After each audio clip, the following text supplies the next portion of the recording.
appreciate that, sir. I'll just quickly introduce you to our audience. Hello and pranam. मेरा नाम सव्यसाची मित्तल है. I'm from Democratic Tourist YouTube channel. मैं आपको प्रथम एक बार दोबारा याद दिला दूं कि हमारे चैनल का उद्देश्य है कि समाज के लोगों के, जनता के मूलभूत समस्याओं और लोकतांत्रिक अपेक्षाओं से जुड़े हुए प्रश्नों को उठाना, सरकारों के और प्रशासन के समक्ष रखना और सिर्फ उन सेलिब्रेटेड या फेमस लोगों को ना लेके आना जो पॉलिटिशियंस हैं, जिन्हें हमने भले ही लोकतांत्रिक प्रक्रिया से अपना रिप्रेजेंटेटिव चुना है, लेकिन कहीं ना कहीं मुझे लगता है वो अपने आप को नेता मान बैठे हैं. बल्कि we want to introduce to you a lot of people, intellectuals from different walks of life who will present to you an idea and strengthen the democracy. इसी श्रृंखला में मैं स्वागत करता हूं प्रोफेसर शास्त्री का. बहुत बहुत स्वागत सर. शास्त्री सर आपका. A very good evening to you. Professor Sastry is a faculty at IIM Bangalore. Everybody is very knowledgeable about IIM Bangalore. Professor Sastry was also Dean of IIM Bangalore and also founder of Farm Veda. Professor Sastry has been teaching in various academic institutions across the world.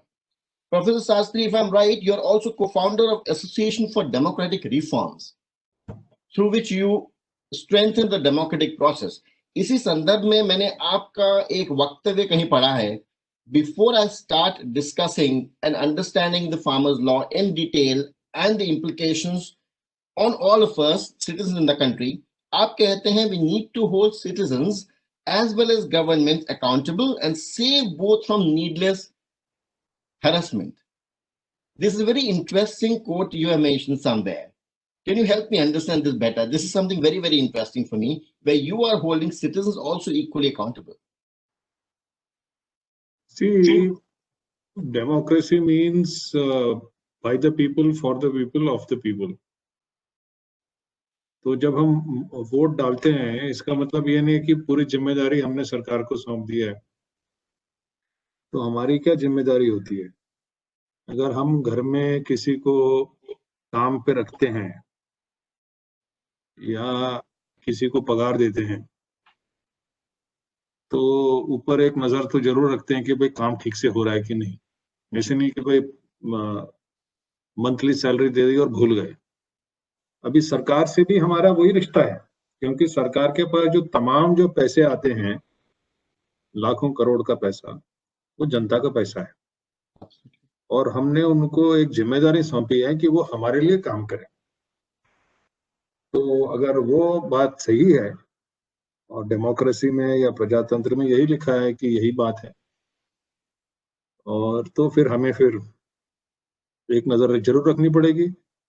उनकी जवाबदेही, जिम्मेदारी क्या है, हमको उसके ऊपर एक नजर जरूर रखना पड़ेगा. We'll have to hold them accountable. So that's it. So if I'm right, मैं भी इसी तरह से सोचता हूँ. क्या इसको अगर मैं मेरे शब्दों में कहूँ तो वोट देना भर पर्याप्त नहीं है, उसके बाद सरकारों पर अंकुश रखना, जो आप कह रहे हैं उनके ऊपर ध्यान रखना भी जरूरी है. Only voting is not enough. बिल्कुल बात सही है. Great, thank you so much sir. अब मैं इस वीडियो को आज के दो भागों में विभाजित करूंगा. पहले मैं आपसे क्विक क्वेश्चंस पूछना चाहूंगा फार्मर्स बिल, उसकी त्रुटियां उनके संदर्भ में, और दूसरा उसके दूरगामी परिणाम क्या होंगे. और देश के आज नागरिक सब लोग 1 महीने से ऊपर हो गया आंदोलन को देख रहे हैं, पढ़ रहे हैं, जान रहे हैं. उसमें क्या हमें पार्टिसिपेट करने की किसी तरह से जरूरत है? क्या कोई हमारी भूमिका भी मायने रखती है, या इसे सिर्फ किसान आंदोलन समझकर किसानों तक ही छोड़ देना चाहिए? मेरा पहला प्रश्न सर आपसे ये है. सरकार अपने आर्ग्यूमेंट में लगातार कहती आ रही है कि हम एक सरप्लस इकोनॉमी है. वो जग जाहिर भी है, डेटा बताता है कि आज हम जिस तरह से गेहूं और अनाज की खेती कर रहे हैं, हम सरप्लस इकोनॉमी है. तो सरकार कह रही है कि प्राइवेट कंपनियां आएंगी तो वो सीड्स देंगी, वो बहुत अच्छा इंफ्रास्ट्रक्चर लाएंगी, वो बहुत सारा पैसा लगाएंगी, किसानों को सुविधाएं देंगी.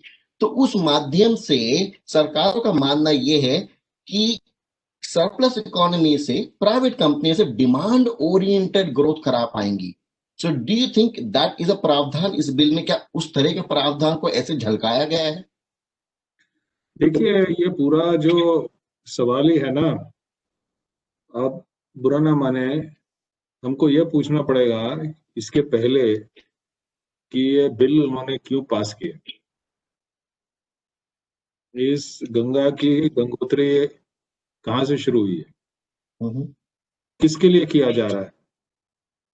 कितने किसानों ने मांग रखी सरकार के ऊपर कि कृपा करके हमारी मदद करिए और 3-3 फार्म बिल पास कर कीजिए।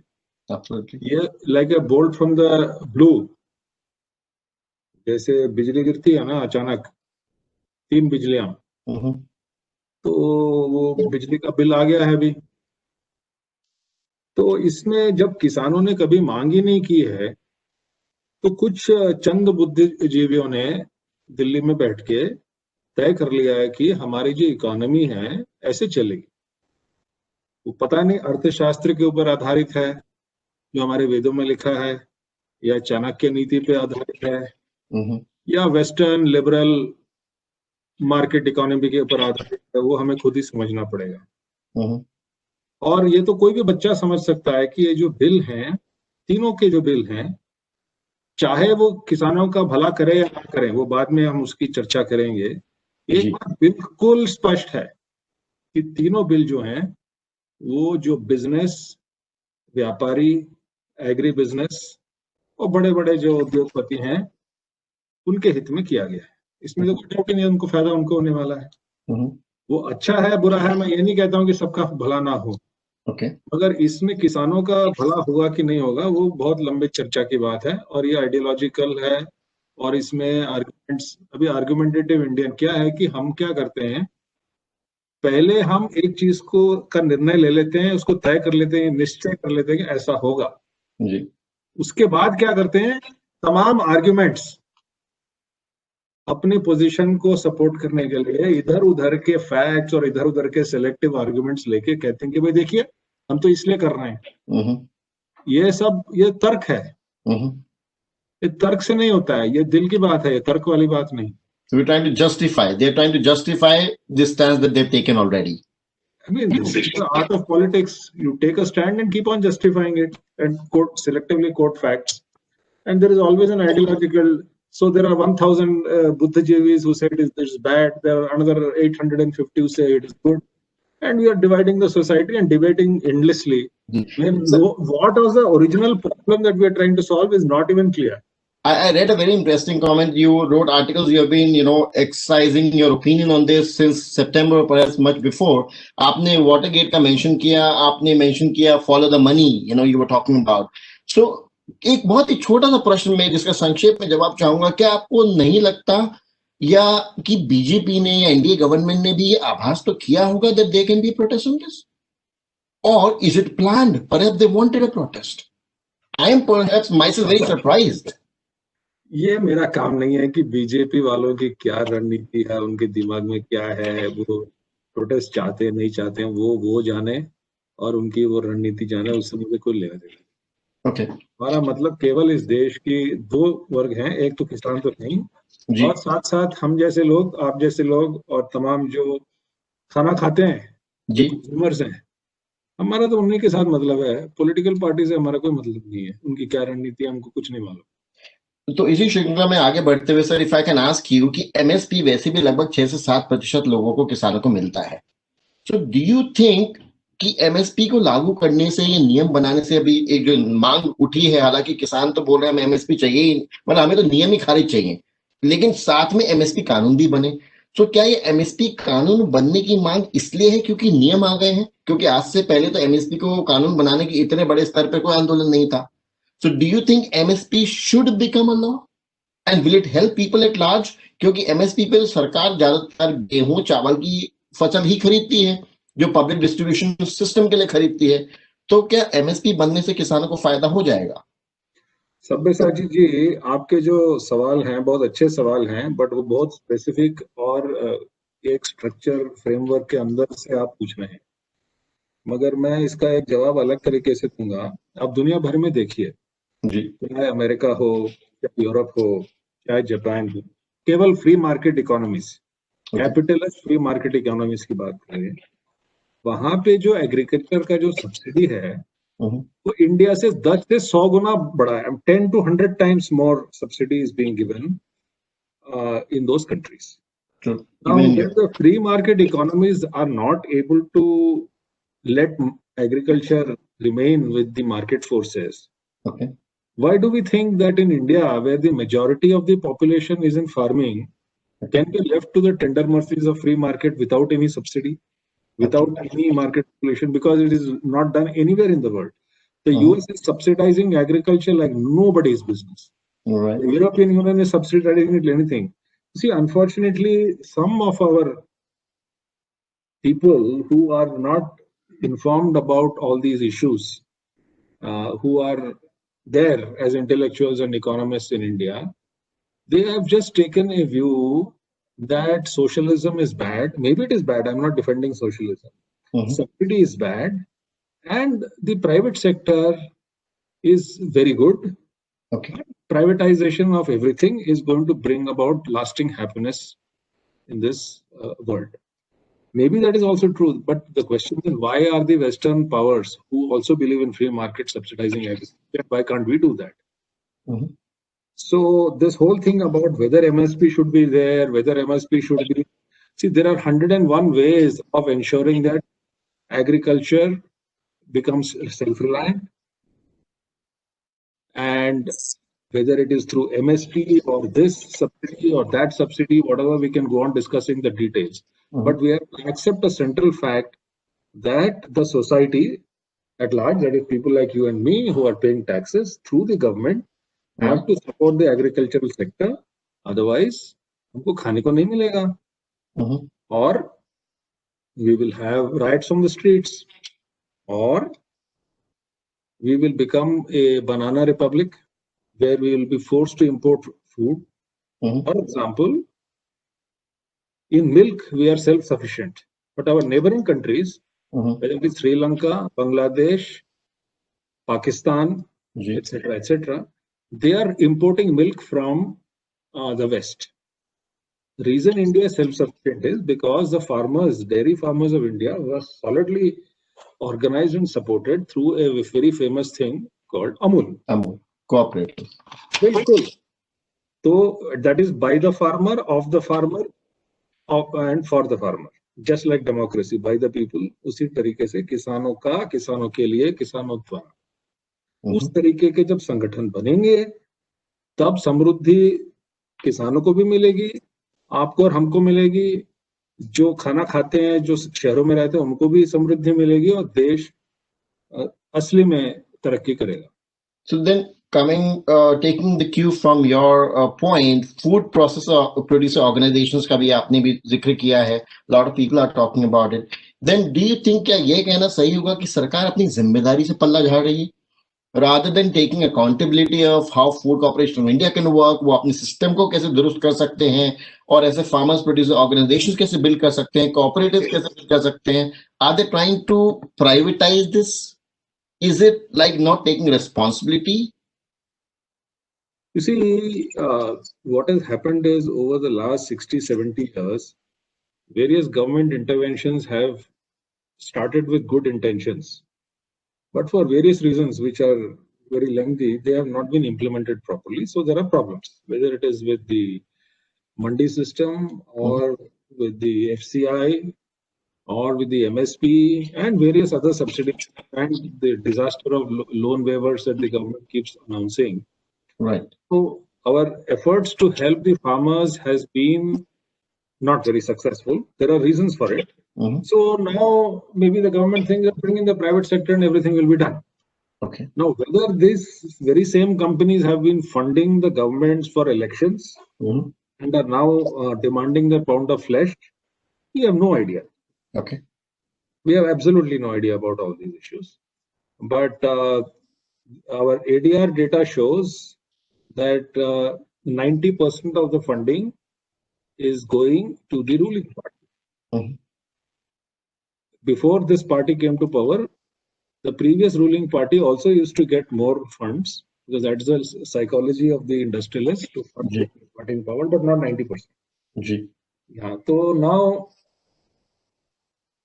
if the people are funding the political parties and they are also entering the agribusiness, they are going to demand their pound of flesh, because no farmer ever demanded these bills, and suddenly out of the blue, these three bills have come. Yeah, that is a big question. No farmers are also saying the same thing. जो आप कह रहे हैं, वो बोल रहे हैं हमने तो डिमांड नहीं किया, ये out of the blue क्यों आ गया? और वो कह रहे हैं कि आप बिल्कुल बुद्धू हैं। हाँ सरकार का अगर हम ऊपर की बातें हटा दें, जी जी वो जी कह रहे हैं कि आप लोग नासमझ हैं, ये हम्म, आपके हित के लिए किया जा रहा है और आप इतने बुद्धू हैं, आपको समझ में नहीं आ रहा कि आपके हित में। जी जी जी हमारे तमाम जो किसान सड़कों में बैठे हुए हैं, एक दो तो मर गए हैं ठंड में, हम्म और उनके बेटे कारगिल में लड़ रहे हैं अभी। हम्म वही जय जवान जय किसान बोलते हैं, हम्म, तो उनके बेटे जवान हैं और उनके बाप किसान हैं, जी और वो वहाँ लड़ सीमा पर अपने हकों के लिए, और उनको कहा जा रहा है कि आपको अकल नहीं है, हम बता रहे हैं कि ये आपके हित में है। जी तो ये प्रजातंत्र नहीं है।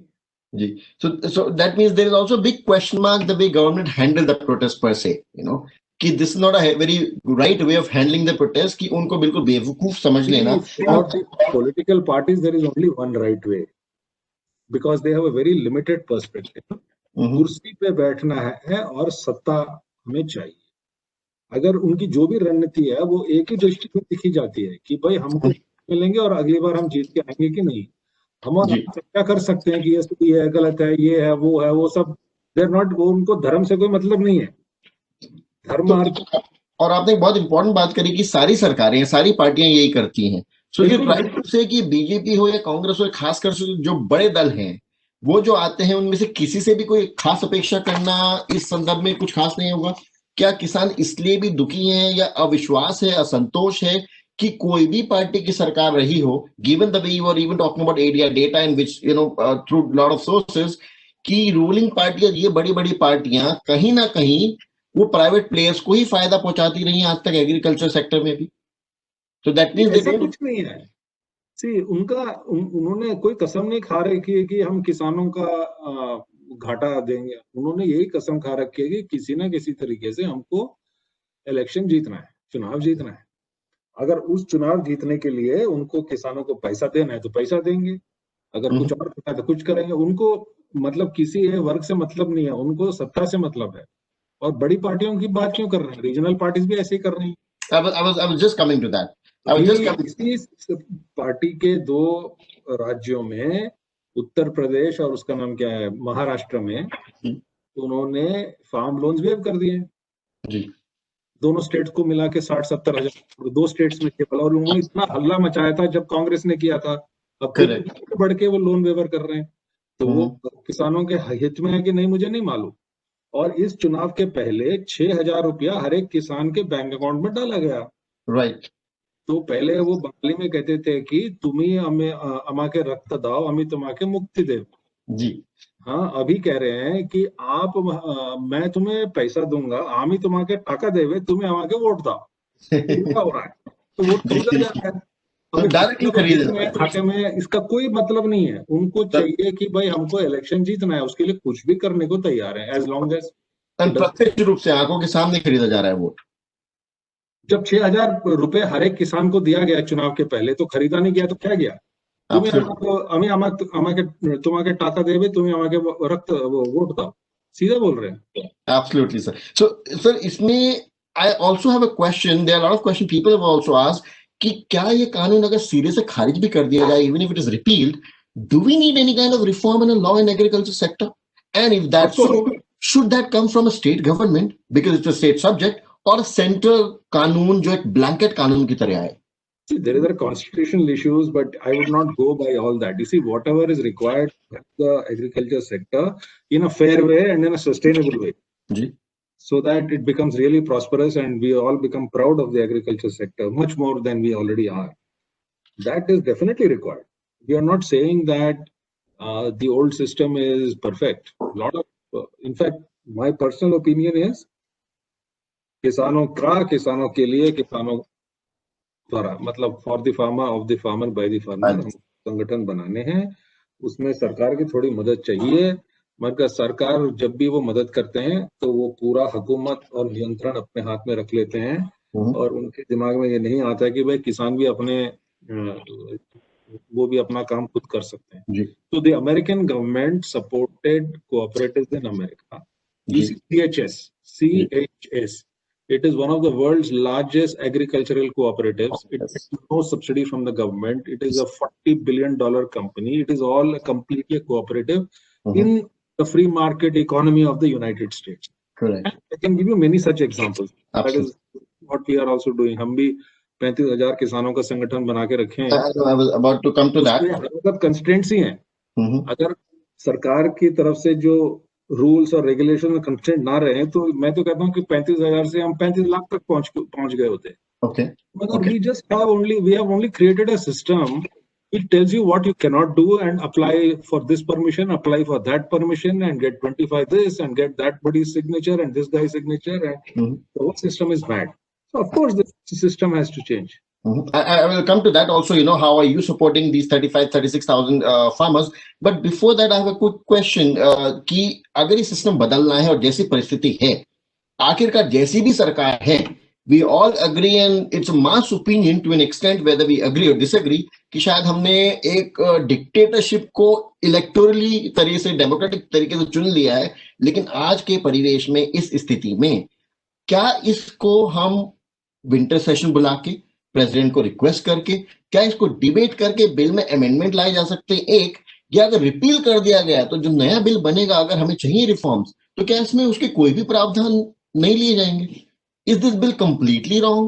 Or if now in the present stage, can it be amended? Is that a possibility? I have no idea about the politics of it, what is possible and what is not possible. I really don't know what is going to happen. There is a huge issue there. We are looking at one part, which is those three bills, and trying to pick out gold nuggets. Ki usme ye sahi hai, wo galat. That's not the framework for me. The framework is the farmer and the country and the consumers. Right. For that, what requires to be done is what needs to be done. Okay. And going on passing this bill here and there, it may do some marginal good, it may do some marginal harm, and then we go on debate. It is like creating a straw man, and the whole country is divided and fighting about it. अरे उससे ना तो उनका भला होगा, ना बहुत बड़ा नुकसान होगा. क्या है? अननेसेसरी बकवास है. The biggest danger is rollback of the MSP. Okay. That's a big danger. Okay. The second danger is that this contract farming rules are heavily loaded in favor of the company rather than the farmer. Okay. And seems to me unconstitutional that they have no recourse to courts. They have to go to some subdivisional district magistrate. Correct. Who is a giant in contract law. I know that because how can he be? And that poor chap has to decide. Absolutely. Usually, जिसकी लाठी उसकी भैंस चलती है वहां पे. And with in Nasik, for example, हर साल हम सबको मालूम है, देश भर को मालूम है कि 3 रुपए के जो ये प्याज होते हैं, किसान को 3 रुपए मिलता है और हम बेंगलोर में 30 रुपए में खरीदते हैं, 40 रुपए में उसका दाम बढ़ता है. तो ये पूरा है जो the merchant class, they are now, there is something called an Essential Commodities Act. I'm not in favor of it as it is, but there has to be some way of ensuring that the price upswing which happens goes to the farmer. या उसका तो कोई प्रावधान नहीं है इसमें. उसका Essential Commodities Act, in the spirit of free markets, to some extent I support free markets, says that there will be no limit on how much you can stock and hold. Yeah. Even warehouse why can't the farmer stock it? Why can't the export stock it? Why can't that be financed through various schemes? And those Kisan credit card schemes and all, they don't work. That's a big conflict. So I was about to come to that. The wealth of the nation. Ji. Wealth of the nation is जो खाने का wealth है. Annancha Brahma. में लिखा है that Brahma is also Anna. Annancha Brahma. अन्न भी ब्रह्म है. उसका पूरा ब्रह्म को हम किसानों के हाथ से, ना तो हम जो घर पे खाते हैं, जो खा के उनके पास में जा रहा है, एक बिचौलिया, चाहे वो कॉर्पोरेट बिचौलिया है, जो इंग्लिश बोलने वाला मल्टीनेशनल बिचौलिया तो रहेगा ही, it is a professional free market बिचौलिया हो. बिचौलिया, why are we handing the अन्नम च ब्रह्म टू देम? करेक्ट. अगर ब्रह्म अन्न ही ब्रह्म है तो वो या तो किसानों के हाथ में होना चाहिए, जो खाते हैं उनके हाथ में होना चाहिए. उसके ऊपर पैसा कमाना तो मेरे ख्याल से हिंदू धर्म के दृष्टि से एक पाप है. जी. So eventually, if coming to that, कि हमारे देश में, of course दुनिया में भी, लेकिन हमारे अगर हम अपने लोकल कॉन्टेक्स्ट में देखें, एक मैन्युफैक्चरर ही सबसे गरीब है. This is one manufacturer who is the poorest of all. उस केस में, like you are suggesting, and of course, कि क्या हम उन्हें सपोर्ट कर सकते हैं कि वो खुद स्टॉक होल्ड कर सकें, बट लेकिन हमारे यहाँ तो अगर FCI होल्ड नहीं कर सक रही, इतना अनाज सालों साल सड़ के जाता है, लाइक यू सेड, प्याज का एक समय ऐसा आता है कि इतना सस्ता होता है और हर साल वो 150 तक भी आसमान छू जाता है। प्याज नहीं सड़ता है क्योंकि जो लोग लागत उसमें डाले हैं, जो जी। व्यापारी हैं, वो उसको सड़ने नहीं देंगे। जी। एफसीआई में इसलिए डरता है कि किसने लागत दी है? सरकार ने। सरकार की क्या जवाबदेही है? टैक्स का पैसा है, वो दे दिया, खत्म हो गया, किसी की कोई जवाबदारी नहीं है, कोई जवाबदेही नहीं है। तो फिर इसी से वजह से हो रहा है। मगर अगर एफपीओ के द्वारा अगर कोई उसी को हम रखेंगे तो जी। किसान उसको सड़ने थोड़ी देगा। जी। क्यों सड़ने देगा? Because कैसे the सड़ने kisan देगा? is take, so जो मिडलमैन खरीदते हैं वो जी। कभी नहीं सड़ने देते क्योंकि भाई उसकी लागत है उसमें। लेकिन सरकारी गोदामों की हालत इज जग जाहिर। So what you're suggesting is कि किसान को उसमें स्टेक होल्डर बना दिया जाए तो किसान will be able to take care of that. लेकिन सरकार तो कहीं ना कहीं इतना तो साफ हो गया सर कि सरकार नहीं मैनेज कर पा रही। Yes. Government is not able to protect even the purchase that it makes at MSP, is not even able to protect that purchase. वो purchase खरीदने के बाद भी there is a lot of money made on that. You see, many of the crops, they are diverted into the black market. Ji. Some of it is sold through the PDS, some of it is diverted into the black market. Then things like tuar dal and mungfali and jawar, there is some state level MSP purchases where the purchase at a very high level, and 3 months later it is auctioned off at half the price. और उसमें मिली भगत होती है जी। सरकारी जो संस्थाएं हैं, absolutely, वो we are also dealing with it. I'm sure तुअर दाल को 55 रुपए में खरीद के 32 रुपए में बेचते हैं जी। Now let me फायदा हुआ उसमें। come to farm weather very quickly, because इस बीच मैंने कुछ उत्तराखंड में किसानों से भी बात करी, तो पंजाब में भी किसानों से बात करी है, एंड आई रियलाइज उत्तराखंड में तो बहुत किसानों को एमएसपी पता ही नहीं हो गया था जी, आज तक हमें तो मिला ही नहीं, वी हैव नो आइडिया। अब गिन चुन के कुछ क्रॉप्स पे अब जल्दबाजी में उत्तराखंड सरकार ने देना शुरू किया है। So now coming to Farm Veda, that you are supporting a group, a big size still, 36,000 farmers, and you are mentioning कि वो और बड़ा हो सकता था, perhaps given the red tapeism and for a lot of reasons आप उसे नहीं बढ़ा पाए. So such a model, can this be replicated? Can we take it further? How can we scale such models? And such models can save Kisans. Absolutely. You see, we did not create anything new. We just copied what Amul and the National Dairy Development Board did. We adapted that model for the non-dairy sector. Okay. So there's nothing new that we have done, and we have worked in the hardest conditions, जहाँ पे एक ही फसल होती है और पानी कम है, semi रेगिस्तान, सेमी डेजर्ट एरियाज में काम किया है, right, where the poverty levels are high. तो मुझे लगता है तो ये कहीं पे भी हो सकता है. I mean, now we have started working in Andhra, Telangana, from Andhra by the way. और यवतमाल, और अभी शायद छत्तीसगढ़ में काम शुरू करेंगे. तो अलग अलग राज्यों में काम तो चालू हो गया और अच्छा ही चल रहा है अभी तक तो. right, okay. तो इसको क्यों नहीं रेप्लिकेट? हम तो चाहते हैं कि देश भर के किसान भी अपना अपना काम करें, हम थोड़ी बहुत उनकी मदद भी कर सकते हैं, ऐसी कोई बात नहीं. Okay, so have you also tried to get in touch with these kisan unions if they can further this? देखिए अभी क्या हो रहा है ना, आप जैसे लोग कभी कभी इंटरव्यू वगैरह कर देते हैं. ललन टॉप पे भी इंटरव्यू आया था, तो हमको तो देश भर से फोन आते रहते हैं. Absolutely. तो अब अपनी क्षमता है कि हम कहाँ तक उसको बढ़ा सकते हैं और कुछ नहीं. Okay. Okay. अगर कहीं से हमको 50-100 करोड़ मिल जाए तो मैं तो नौकरी छोड़ के इसी में लग जाऊंगा और क्या, फिर तो आराम से बढ़ जाएगा. कोई बड़ी बात नहीं है. It's not a big amount of money. जी जी जी जी. All right, so अब मैं इसमें I'll not take more of your time. I understand you have a lot of pressing assignments and appointments. So I'll come to quickly last 2 questions. कि इस आंदोलन से क्या हम जैसे सामान्य नागरिकों के लिए कुछ सीखने योग्य है? मेरी पर्सनल सीख ये है कि किसानों के इस आंदोलन ने एक चीज साबित कर दी है, the point where we started the discussion from, कि सिर्फ वोट देना पर्याप्त नहीं है, उसके बाद सरकार ऐसा कोई कानून प्रावधान लाती है जो हमारे हित में नहीं है तो हमें आवाज भी उठानी पड़ेगी. हालांकि इस केस में दिस सरकार is almost turning a deaf ear. So do you think specially you have any message, और do you think people in the urban middle class or metropolitan cities, ये मेरा मत हो सकता है मैं गलत हूं, maybe you are the best judge, कि वो प्राइवेट कंपनियों में नौकरी करते हैं, प्राइवेट स्कूल में बच्चा जाता है, प्राइवेट हॉस्पिटल्स में जाते हैं. Do they actually don't depend on government for a lot of things? So is it that why they don't care? Yes. Should they participate in such movements, or is there a possibility कि वो दिन दूर नहीं है जब ऐसा कोई तकलीफ उनके दरवाजे पे आ जाएगी और हम लोग अलग अलग घटों में सरकारों से जूझ रहे होंगे? Anything is possible, but governance, सुशासन is too important an issue to be left to the government. सुशासन बहुत ही अहम मुद्दा है और उसको केवल सरकार के हाथ में नहीं सौंपना चाहिए। सुशासन के लिए हम सब को खड़े होने के लिए एक जिम्मेदारी लेनी पड़ेगी जी। मगर क्यों करें? अभी जैसे हमने कहा कि एक तरफ से बोल रहे हैं जय जवान जय किसान, तो ये तो स्पष्ट है। अभी पता चला कि एक किसान जो यहाँ पे आंदोलन में, उसका बेटा वहाँ वो बॉर्डर में अनफॉर्चुनेटली शहीद हो गया। राइट। तो बेटे जवान हैं और बाप किसान है जी। और वो जब बेटा रिटायर होगा तो वो भी किसान ही बनेगा वापिस आके। राइट राइट तो राइट। वो हमारे लिए मार्गदर्शक हैं कि भाई हमको कैसे इस समाज में रहना चाहिए और कैसे अपने हकों का पूरा अधिकार लेना चाहिए।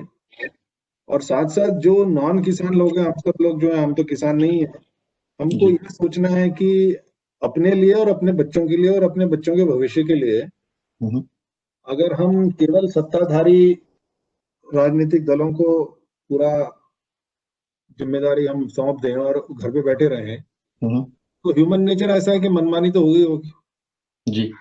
तो अकाउंटेबिलिटी के लिए हमको सावधान तो रहना ही पड़ेगा। Eternal vigilance is the price of freedom जी। That's what some great man said. So if you want to be free, अगर हम आजाद रहना चाहते हैं तो हमको सावधान भी रहना पड़ेगा जी। Absolutely good. Thank you so much, sir, for your valuable time. I will leave it for the audience to decide. I personally feel, like Professor Sastry जैसे celebrated professors, based on study, based on data, based on research, एक बात हमारे सामने रख रहे हैं. And these are people we look up to. These are institutions we look up to. We want to study there. Our children, they aspire to go there. हमें ऐसे लोगों की बातों का संज्ञान लेना है, कॉग्निजेंस लेना है, ऐसे लोगों की बातों को सुनना है, समझना है, या फिर उन राजनीतिक दलों, राजनेताओं की बातों में सिर्फ फंस कर रह जाना है जो सरकार में होते हुए, विपक्ष में होते हुए अलग अलग बातें करते हैं इन्हीं मुद्दों पर, चाहे वो कांग्रेस हो, चाहे वो बीजेपी हो. It is for us to decide on which side of this war are we all together in this or we stand divided, जिसका शायद फायदा सरकारें ही उठाएंगी, वो कोई भी सरकार, if I am right sir. Thank you. Thank you so much, sir. So really appreciate your time. You have a very good evening. Thank you, sir.